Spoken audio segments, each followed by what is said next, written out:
Level playing field প্রতিটি রাজনৈতিক দলকে সমান সুযোগ দিয়ে অবাধ, সুষ্ঠু, ইম্পার্শিয়াল একটি নির্বাচনের দিকে আমরা এগিয়ে যাচ্ছি বলে জানিয়েছেন অন্তর্বর্তীকালীন সরকারের ধর্ম উপদেষ্টা ড. আ.ফ.ম. খালিদ হোসেন।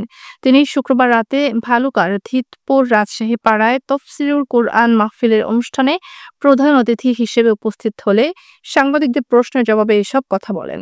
ওই সময় তিনি আরও বলেন, আমরা জানি আজ নতুন একটি রাজনৈতিক দল গঠিত হয়েছে।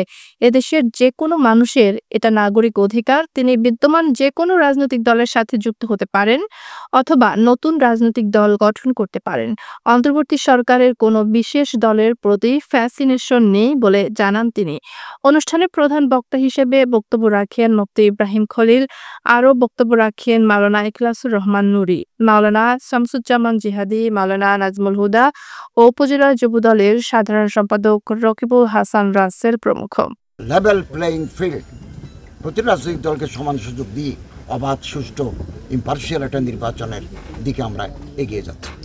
নতুন রাজনৈতিক দল আমরা জানি আজকে গঠিত হয়েছে।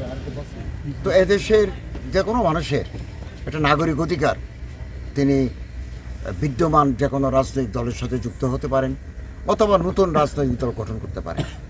তো আমাদের একজন উপদেষ্টা, উনি উপদেষ্টা পরিষদ থেকে পদত্যাগ করে নতুন রাজনৈতিক দলের নেতৃত্ব দিচ্ছেন।